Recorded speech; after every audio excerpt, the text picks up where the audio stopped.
Motor. მოგესალმებით მეგობრებო, დაგიბრუნდით ახალი ვიდეოთი, ახალი ხარისხით, ახალი კამერით, პირველ რიგში დამიწერეთ როგორ მოგწონთ გადაღება, ხარისხი, გამოსახულება. კიდე ბევრი რაღაც საინტერესო იგექმება, ამიტომ რეალურად მოტივატორები ამ შემთხვევაში ხართ თქვენ. რაც უფრო წინ მივდივართ, უფრო ვცდილობ რომ გავაუმჯობესო ხარისხი, ისა. დღევანდელ ვიდეოს რაც შეეხება, ლაიქები მოვაყაროთ პირველ რიგში და არხს გამოწერები ძალიან კარგად აგრეფილად მივდივართ, ასე რომ დავარქვათ. გვაქვს საკმაოდ საინტერესო თემატიკაზე. კონკრეტულად იმაზე, თუ რა smartphones გირჩევთ 1000 ლარიან ბიუჯეტში. სამი smartphone მაქვს შერჩეული, აქედან ერთ-ერთს გირჩევთ, ის ორიც კაი იქნება, მაგრამ უნდა გამოვავლინოთ გამარჯვებული, ასე ვთქვათ, საუკეთესო მოდელი. უბრალოდ წინასწარ გეტყვით და თხოვნით მოგმართავთ, რომ კომენტარებში დაწერთ იმას, რომ აი მაგას რატო ურჩევ 200 ლარის დაამატოს და უკეთესი იყიდოს. ვიცი ყველაფერი ძალიან კარგად, მაგრამ საქმე იმაშია, რომ უბრალოდ 1000 ლარის ბიუჯეტში უნდა შევარჩიოთ დღეს საუკეთესო smartphone. ფასები ისე არის დალაგებული, რომ 1000 ლარი კი არა, 1130 ლარად უკვე შეიძლება უკეთესი იყოს, მაგრამ ძალიან რთულია ეს მსგავსი ტიპის ვიდეოს გადაღება, იმიტომ რომ ფასები სულ მერყეობს, ზოგან ფასტაკლება, ზოგან არ არის, ამიტომ დღევანდელ ვიდეოში გაჩვენებთ ისეთ smartphone-ებს, რომელსაც 1000 ლარში უეჭველი შეიძენთ. მოკლედ, დღევანდელი სამი smartphone ავარჩიე, ასე ვთქვათ, გამოხმაურებების მიხედვით.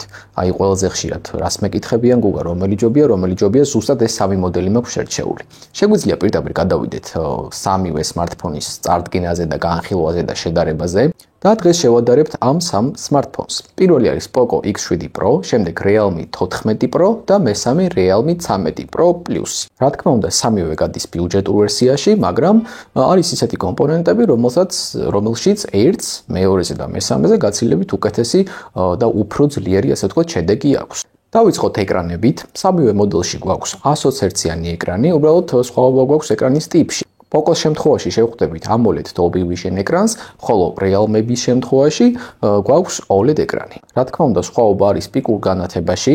Poco-s აქვს 3200 ნიტიანი ეკრანი, 14 Pro-s 4500, რაც ძალიან დიდი ციფრია და 13 Pro Plus 2000 ნიტი. საკმაოდ დიდი სხვაობა არის Realme-ის ამ ორ მოდელს შორის. OLED და AMOLED ძალიან ისეთი თემაა, ზოგს ერთი ურჩევნია, ზოგს მეორე, მაგრამ პირადად ჩემი გემოვნებით, ჩემი აზრით, უკან რაღაც რეკლამა ჩაირთო, მაგრამ რა უშავს, ამ სამის შემთხვევაში უკეთეს შედეგს რეალურად იძლევა Poco-s ეკრანი, კონკრეტულად AMOLED 120 ჰერციანი Dolby Vision-ის მხარდაჭერით. სამივე მოდელში არის Android 15 და თავიანთი კუსტომიზირებული სისტემები, რომელიც Poco-s შემთხვევაში არის HyperOS 2.0, Realme-ის შემთხვევაში Realme UI 6.0. რაც შეეხება ამ სისტემაზე რომ ვისაუბროთ, ძალიან არ მომწონდა HyperOS-ი, თავიდან რომ შემოაგდეს, ასე ვთქვათ, პირველი ვერსიები ამ სისტემის, იმიტომ რომ უამრავი ბაგი ჰქონდა, ხან რა ხდებოდა, მაგრამ ეს პირადად ჩემ თავზე მაქვს გამოცდილი, რომ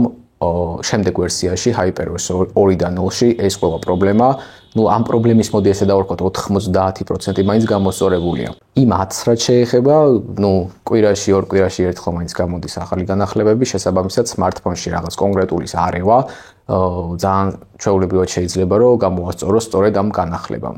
გავიხსენოთ iPhone 15 Pro-s chipset-ის ტემპერატურები პირველ გამოსვლიდან ერთ კვირაში ძალიან ცხელდებოდა და ზუსტად ორ კვირაში დაახლოებით Apple-მა გამოუშვა iOS-ის ახალი ვერსია, გავანახლეთ smartphone-ები, 15 Pro-ები კონკრეტულად და ეს chipset-ის გახურების და გაცხელების პრობლემა მოგვარდა. ამიტომ, ეხლა შეიძლება ელემენტი ვერ გაგიძლიეროს, კამერა ვერ გამოგისწოროს დაუშვათ, მაგრამ არის ბევრი ისეთი დეტალი, რომელსაც უბრალოდ სისტემის განახლება შველის. რაც შეეხება Realme-ის UI 6.0-ს, ამ სისტემასთან როგორც ასეთი შეხება მქონია, მაგრამ რო გითხრათ რომ დიდად მოვიხიბლეთქო, მით უმეტეს აი ესეთ ბიუჯეტურ ვერსიებში, იქ რაღაცა ჭედვები იყო, იქ ბაგები იყო, კამერაზე აქვს ამ სისტემას ბევრი პრობლემა, მაგრამ მოგვარებადია, ეს რაღაც ისეთი არ არის, რომ რადგან პრობლემა აქვს, მთელი ცხოვრება ესე იქნება, გამოვა ახალი აპდეიტი და ფიქსული იქნება ის ბაგები, რომელიც წინა ვერსიაში იყო, ამიტომ, თუ გამორჩევაზე აქვს საუბარი, HyperOS უფრო გამოვარჩევდი,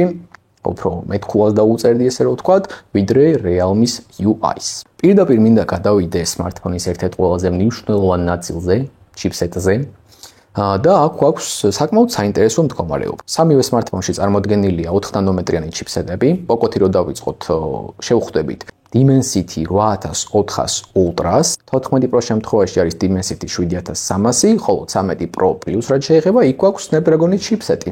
მაგრამ საკმაოდ სუსტი, მოდი ესე დავარქვათ. საშუალო რა. კონკრეტულად Snapdragon 7S Gen 2. მოდი ძალიან არ ჩაუღრმავდეთ და არ დავიწყოთ იმაზე საუბარი თუ რომელი chipset-ი რა ჰერცზე მუშაობს და ასე შემდეგ. პირდაპირ გეტყვით, რომ Poco-ში არსებული Dimensity 8400 Ultra იმ ორ chipsets გაცილებით ჯობს. ეს იქნება CPU-ს performance, gaming performance, ენერგოეფექტურობა თუ სხვა ნებისმიერი დეტალი. ამიტომ ეკრანზე და სისტემაზე თუ შეიძლება ცოტა ისეთი ნაყოყმანები გადაწყვეტილება მიმეღო, ასე ვთქვათ, Poco-ს ასარგებლოდ, აი აქ chipset-ის ნაწილში რა თქმა უნდა, აი 100%-იანი დავასახელებ Poco-ს. ძალიან საინტერესო მდგომარეობა გვაქვს ასევე მეხსიერებაში. ეხლა რო არ დავიწყო რამდენი გიგაბაიტი, რამდენი RAM-ი აქ ყველაფერს დაინახავთ, მაგრამ რაზეც მინდა ხაზი გაუსვა, არის ეს უშუალოდ მეხსიერების ტიპი. Poco-ში შევხვდებით UFC 4.0-ს, რომელიც ძალიან სწრაფი მეხსიერების ტიპი არის, ესე რომ დავარქვათ, რომელიც გვიყენია 25 Ultra-ში და სხვა ბევრ Android ფლაგმანში. ხოლო რაც შეეხება Realme-ის ორივე მოდელს, იქ გვაქვს მეხსიერების ტიპი, რომელიც გახლავთ UFC 3.1. რა თქმა უნდა, 3.1 სუსტი ნამდვილად არ არის, მაგრამ როდესაც არის იმის საშუალება, რომ იგივე ფაზში უკეთესი ამ შემთხვევაში 4.0 UFC იყოს, რა თქმა უნდა, ამ დეტალშიც უნდა გამოვარჩიოთ Poco. რაც შეეხება ვიდეოს, აქ რადიკალურად განსხვავებული სიტუაცია გვაქვს, იმიტომ რომ რა თქმა უნდა, ორივე იღებს Full HD და 4K რეზოლუციაში, მაგრამ Realme-ის ორივე მოდელს 4K რეზოლუციაში მაქსიმუმ აქვს 30 FPS. რაც შეეხება Poco X7 Pro-ს, 4K რეზოლუცია აქვს 24 FPS-ში, 30-ში და 60-ში. რადგან ვიდეოებთან ძალიან ისეთი ახლო შეხება მაქვს, რომ ძალიან ხშირად ვიყენებ, რომც არ ვიყენებ და იდეაში მნიშვნელობა არ აქვს, რა თქმა უნდა, უკეთესი არის Poco ვიდეოში, იმიტომ რომ გვთავაზობს სამ განსხვავებულ FPS. რაც შეეხება Elements, Poco-ში და Realme 14 Pro-ში გამოყენებული გვაქვს 6000 mAh-იანი ახალი ტიპის ეკრანი არის Element-ი და ამ ახალ ტიპზე ხა ძალიან რო არ ვისაუბრო, რისგან შედგება, რა არის გამოყენებული, ასე შემდეგ. ამ ახალი ელემენტების პლუსი და პრივილეგია გამოიხატება იდეაში იმაში, რომ არის უფრო ენერგოეფექტური, უფრო ინახავს, ასე ვთქვათ, კარგად ენერგიას და ამასთან ერთად უფრო იზოგება ელემენტის რესურსი. ამ რესურსზე და ელემენტის ციკლებზე წინა ვიდეოში ვისაუბრეთ, თუ არ გინახავთ, შეგიძლიათ გადახვიდეთ. ხოლო Realme 13 Pro Plus-ში გამოყენებულია 5200 mAh-იანი ელემენტი. რაც შეეხება უშუალოდ დამუხტვის სისწრაფის მხარდაჭერას, Poco-ს აქვს 90 ვატიანი დამუხტვის მხარდაჭერა, Realme 14 Pro-ს 45, ხოლო 13 Pro Plus 80 ვატიანი. წინა ვიდეოში chipset-ებს და ენერგოეფექტურობის ნაწილსაც შევეხეთ და კიდევ ერთხელ გავიმეორებ, რომ ამ Poco-ს და Realme 14 Pro-ს კი ორივე 6000 mAh-იანი ელემენტი და ერთი და იგივე ტიპის ელემენტი აქვს, მაგრამ ისევ chipset-ის ენერგოეფექტურობის ხარჯზე ერთი და იგივე დატვირთვით Poco უფრო დიდხანს გაძლებს, ვიდრე Realme 14 Pro. ალბათ მივხვდით, რომ ვიდეოში A სერიები საერთოდ არ ჩავსვი, მეზიზღება A სერიები და ეხლა უფრო შემზიზღდა, იმიტომ რომ აი A სერიების საფასო კატეგორიაში გაჩვენეთ სამი ესეთი smartphone-ი, ბუნებრივია ამ სამიდან საუკეთესო იყო Poco 1000 ლარიან ბიუჯეტში და აი ეს კონკრეტულად ეს Poco X7 Pro, რომ შევადაროთ A52-ს,